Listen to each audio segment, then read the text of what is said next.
Maulang hapon nga pala sa inyo guys. Ayan. Kape muna tayo. Ngayong araw nga pala, dahil maulan ng panahon, nakulog, nakidlat, inaisip akong gawin. I-shot ko sa inyo. Gagawa ko ng floater. Yung sariling floater ba? Yung lagi natin gamit sa pamungit, kagaya nito. Ginawa ko lang din to guys. Ito ang tuturo ko sa inyo kung paano ko ginagawa. Tara, samahan niyo ulit ako sa aking video vlog for today.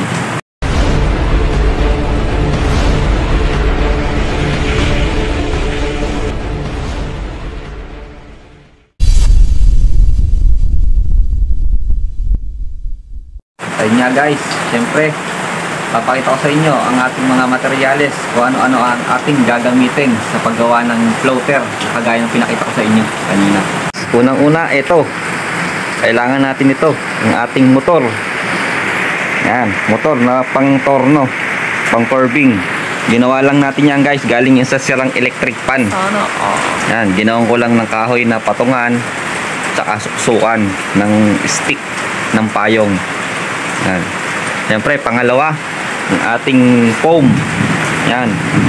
Nakuha lang natin to guys sa mga sirang mga appliances sa loob. Tapos pangalawa, cutter. Siyempre, sa ating mga batang anglers, mag-ingat sa paggamit nito. Pangatlo to, siyempre, ang ating papel de liha.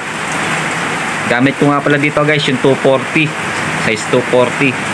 Tapos heatsink guys, iba-ibang kulay na heatsink ginagamit sa electrical. Tapos stick ng barbecue guys, ito yung nabibili sa mall na bilog siya, hindi siya square. Siyempre gunting, gamit tayo nito. Tapos ito guys, ito yung panlagay natin sa dulo, yung lulusot natin sa ating swivel. Yan, paper clip to guys. Kung wala kayong paper clip, kahit pardible pwede. Tapos syempre huling-huli natin gagamitin to, electrical tape saka lighter. Yan. Kaya pala guys, bago ko makakalimutan, gagamit nga rin pala tayo ng sinulid panali doon sa ating gagamiting paper clip na pandulo, pang-ipit sa kanya. Yan. Nga pala guys, nalimutan ko, gagamit nga rin pala tayo nito, ruler, pansukat sa foam na tatabasin natin. Simulan na natin ang ating floater na gagawin. Okay guys, kunin natin itong ating foam. Gamitan natin ng ruler para pantay. Tabasin natin. Tabas lang tayo ng kapal pala nito ay 1. Siyempre 1 rin dapat dito sa pagtatabasan natin. Maganda kasi guys kung same size para maganda yung pagka-korte niyang square, equal. Okay, gamit natin cutter.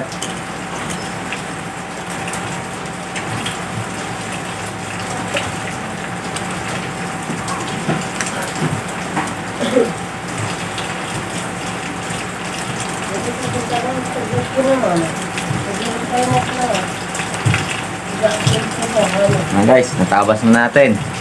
Yan, square. Bali sa haba na to, dalawa na magagawa nating floater.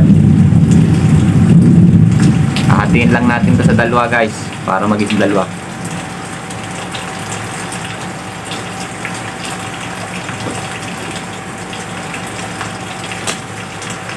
Yan, dalawa na sila. Bali dalawang floater magagawa natin dito.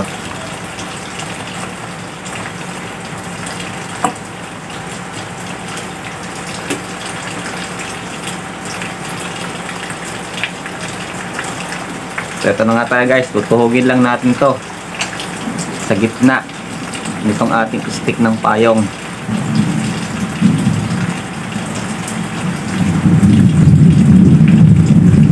Kailangan guys sentro dito sa likod, sentro din sa ibabaw para pantay yung ikot.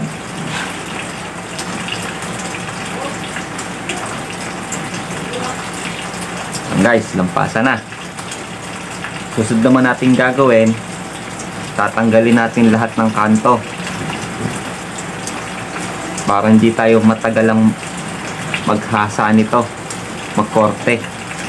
Gagamit ulit tayo nito, ang cutter. At nga pala kayo sa mga batang anglers, nga pala mag-ingat nga pala kayo sa paggamit nito kung gagayahin nyo itong ating video.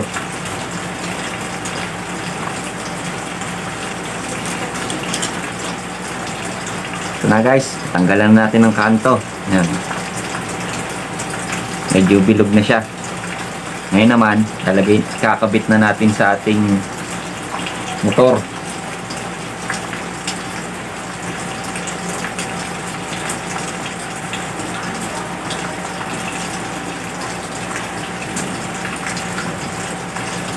Kaya pala ako gumamit ng electrical tape dahil wala akong lock dito sa motor ko. Ito magsisilbing lock para hindi siya umikot habang tinotorn natin ang liha.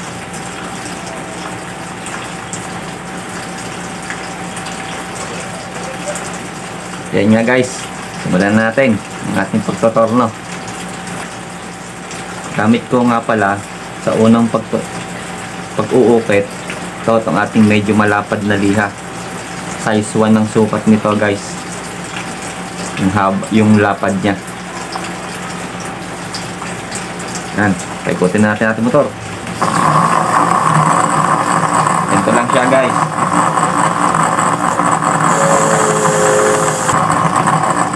Hindi nyo masyadong kita. Lipat natin ng pwesto ating camera. Ilipat ko yung camera natin para kitang kita nyo. Ganito lang siya.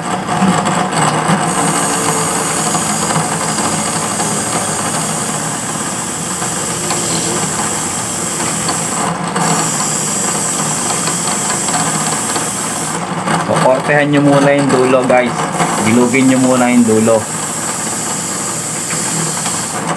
Kasi madali na siya ang kortehan kapag nabilog na yung dalawang dulo.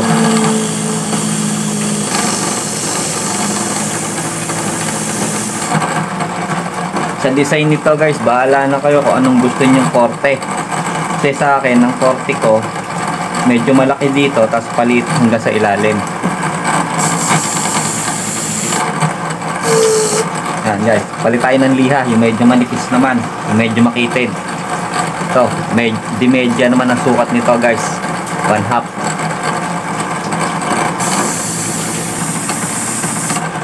Medyo matagal nga pala magkorte nito guys, medyo nakakainip. Pero pag natapos nyo naman, sulit. Palit lang ulit tayo ng medyo malapad.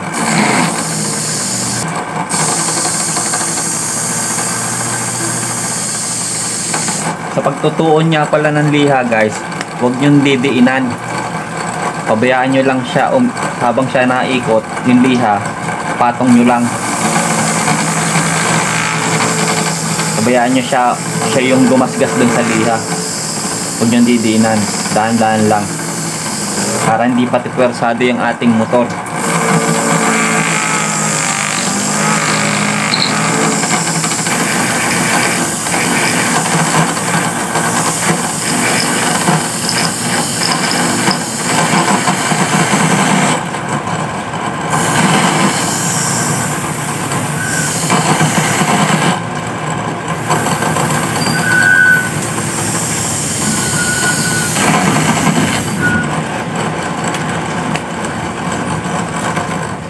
Guys, natapos na tayo.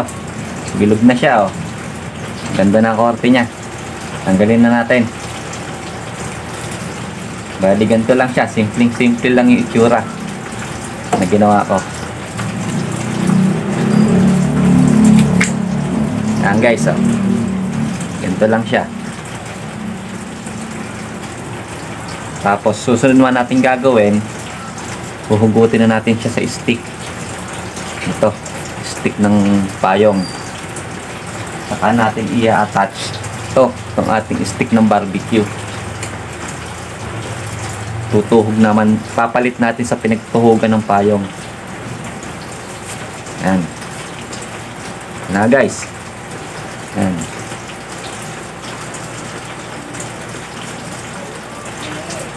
Bali, ang gagawin ko nga pala dito guys, bali ganito siya kahaba yung ulo, tapos maikli lang yung kakabitan natin ng paper clip. Medyo haba-haba natin ng konti. Yan, haba.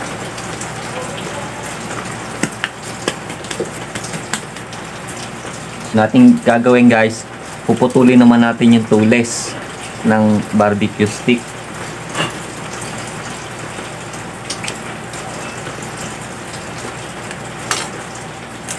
Yan, naputol ko na guys ang dulo, hindi na siya matules. Tapos dito na natin sisimulan ang pagkakabit nito, itong heatsink. Depende sa inyo kung anong kulay gusto nyong gawin.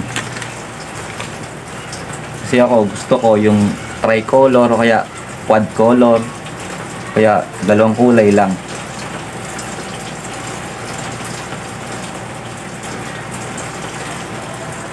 Gagamit na rin tayo dito ng gunting guys. Pag medyo mahaba yung heatsink, putulan lang natin.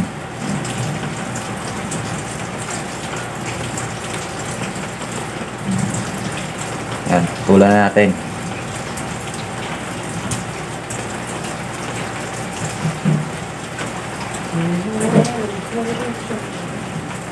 Tapos initan lang natin ng lighter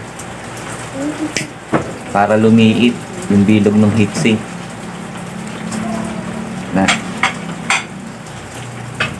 Na guys, ayos na tayo.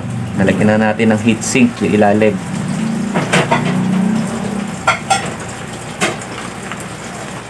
Bali, ang kulay nga palang gagawin ko dito guys, 3 kulay lang gagawin ko dito.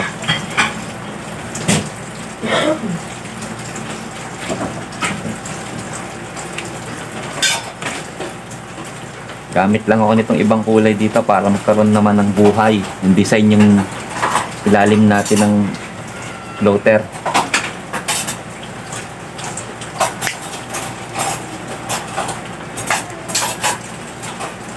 Yan guys, oh. Dalawa na kulay niya. Isang black, isang red. Tapos dito na tayo magkakat nito.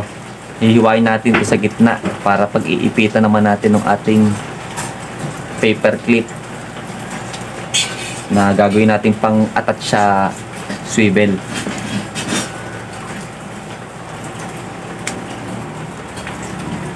Ito lang guys, oh. Hiwaan mo lang sa gitna. Pag nahiwaan nyo sa gitna guys, kailangan kabilaan. Tapos tatanggalin natin yung kagitna na hiniwa natin para pag ipit natin ng paper clip hindi siya masyadong malaki.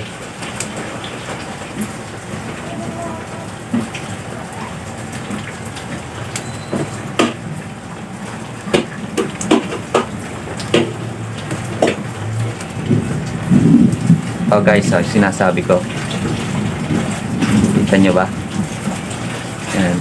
Ayun, oh. Tinanggal ko yung pinakagitna na hiniwa ko.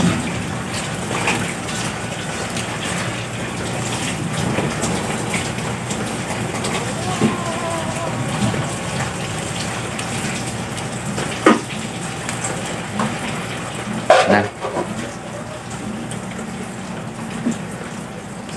Susunod naman natin gagawin, ito, magkokorte na tayo nito.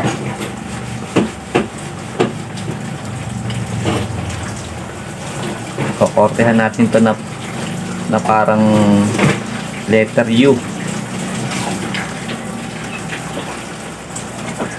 Ito nga pala guys, gagamit tayo ng plies o kaya cutter pamputol nito. Ito na isama sa ating mga materyales, kaya habol natin yan. Papakita ko na lang sa inyo. Guys, gagamit lang ako nitong plies pambilog nito.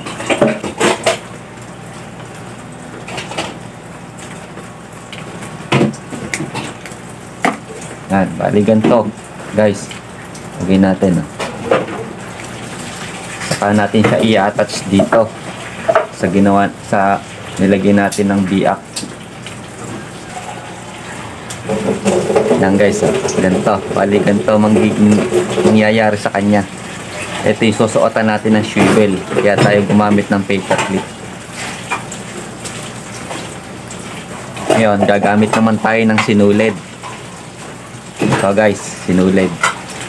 Pang tatali natin dito sa dulo para hindi matanggal yung paper clip.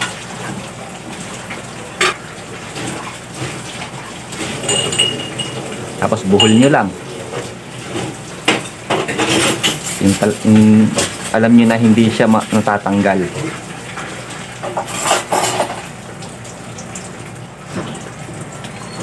Tapos yung sobra, tuloy natin. Balik na siya, guys. Meron na siyang suotan ng swivel. Kailangan na lang natin heatsink. Talagyan natin ito ng design.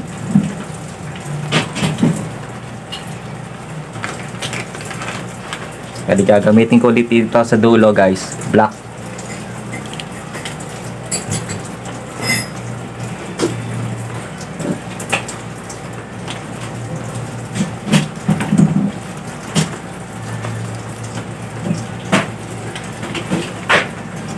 Tapos initan lang ulit natin ng lighter.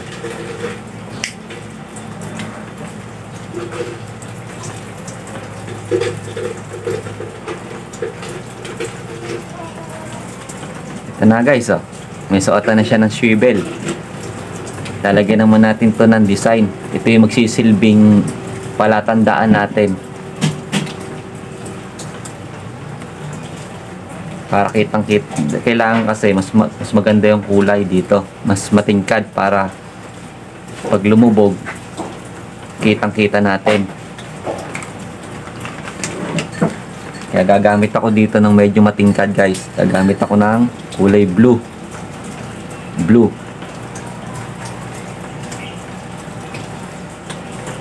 Tapos iinitan ko lang ulit to.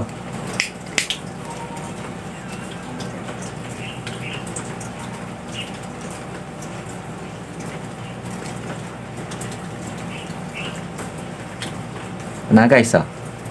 Kulay blue. Tapos gagamit din ako dito sa pinakadulo niya ng kulay yellow naman. Yellow guys. Ito. Pag kinabit natin siya dyan, yan. Kitang kita yung sa tubig kahit malayo. Kasi kulay dilaw. Yan.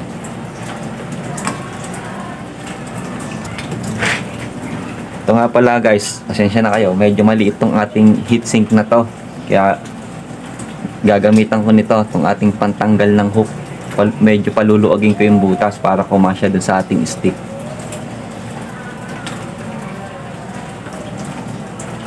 Babanatin ko lang ng konti.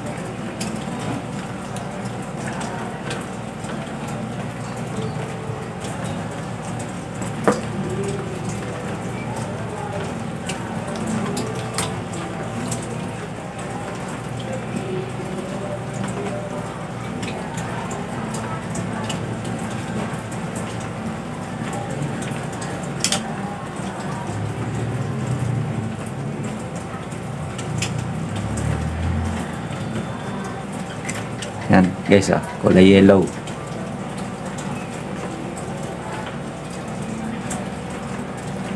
Mas maganda siguro kung lagyan pa natin ng kaunting detalye para mas maganda tingnan.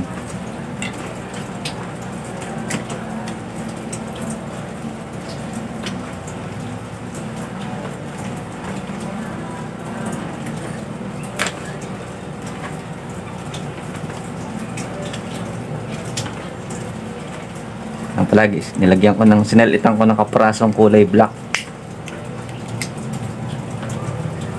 Tapos sunod ulit natin yung yellow.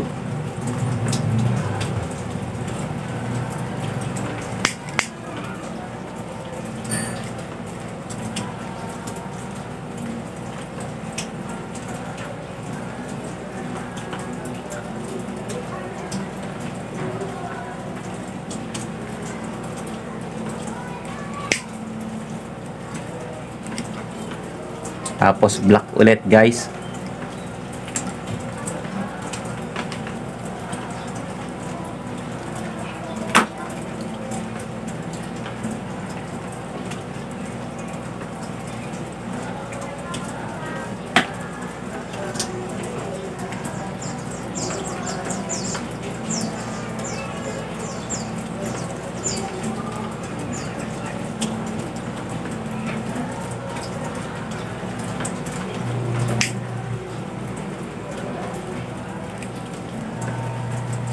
Na guys, oh, ang ating floater, malapit na siyang matapos.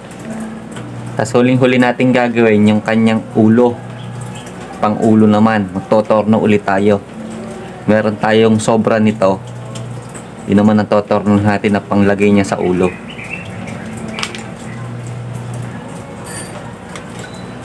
Bali ganito pa rin guys, hahati lang ulit tayo sa natira nating foam kanina.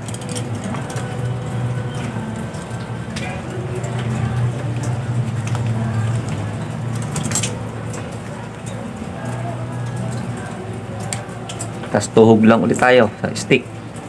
Gitna lang ulit guys. Same lang din ang ginawa natin kanina. Tapos korte natin, tanggalin ulit natin yung 4 na sulok.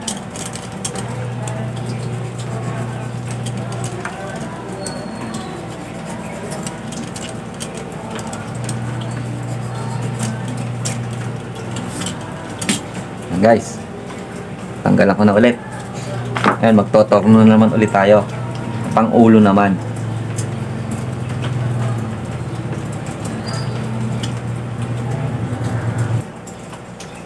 Ayan guys, natuhog ko na sa ating machine.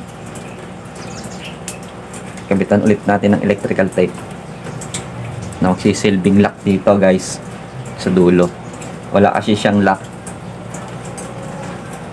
Nakatusok lang siya dun sa dulo. Tapos ito magsisilbing lock sa kanya, ang electrical tape na gagamitin natin para hindi siya umikot.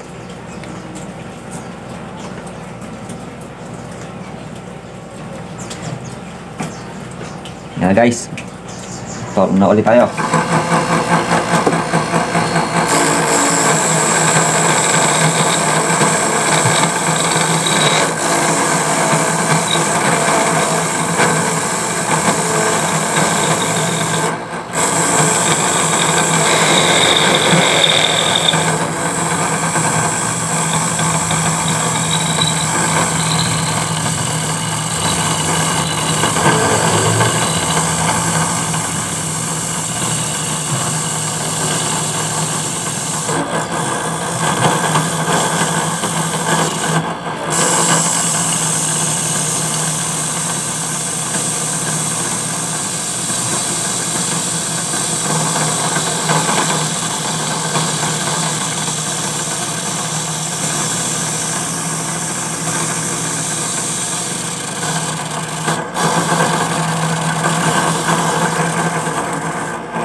Paggawa na nga pala ng itong ulo guys, depende sa inyo kung gaano kalaki gusto nyo.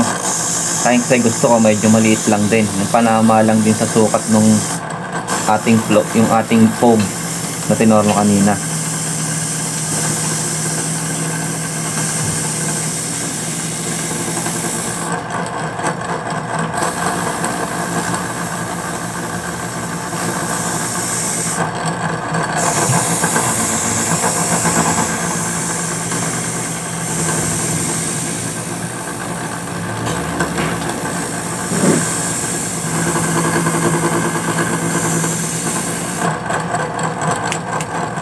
Guys, natapos na natin.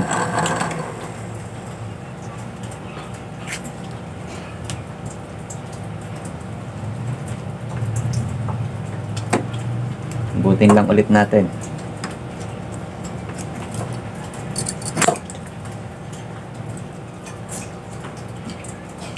Tapos kabit na natin dito sa ating ginawang floater.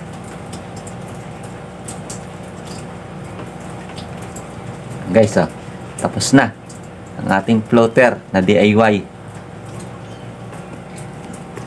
Tapos na natin ang ating floater na DIY. Sana meron kayong nakuhang idea sa paggawa ko nito. Itong aking sariling floater.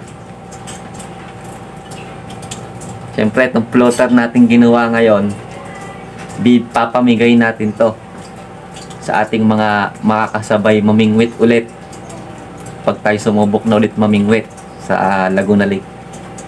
Ay regalo natin to sa kanya dahil meron akong munting regalo sa inyo. Ayan, bali marami to. Siyempre, para hindi magtampo yung iba, bibigyan natin lahat sila. Ayan, gagawa ko ng mas marami pa na floater kagaya nito. Bibigyan ko kayo lahat. Ayan. Okay guys, bago matapos itong ating video for today, subukan muna natin itong ating ginawang floater kung panama ba sa ating pabigat. Dito, sa ating pabigat. Susukat natin kung tamang-tama lang silang dalawang magka-partner. Yung pagte-testing ko nga pala nito guys, ginagamitan ko ng swivel. Ayan. Kakabit ko lang sila. Tapos ganito. Ayan. Kasi ganito rin ang setup ko sa aking pamingwit. Kasama rin ito sa bigat na magdadalhin ng floater. Subukan natin sa timba. Meron ako timba dito sa likod. Yan nga guys, sa ating timba. Testing natin itong ating floater. Kung panama lang sila.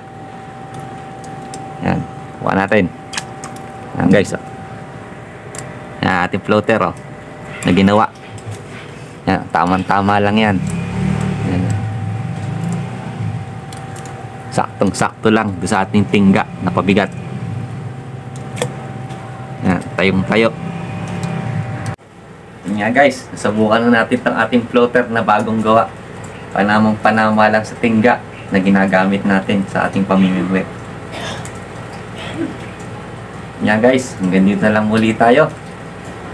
Salamat sa lahat ng nanood at mga silent viewer, subscriber, at sa mga nagko-comment sa aking munting comment section. Maraming salamat sa inyong lahat. Siyempre, bago ko tapos itong munting video natin, shout out muna tayo.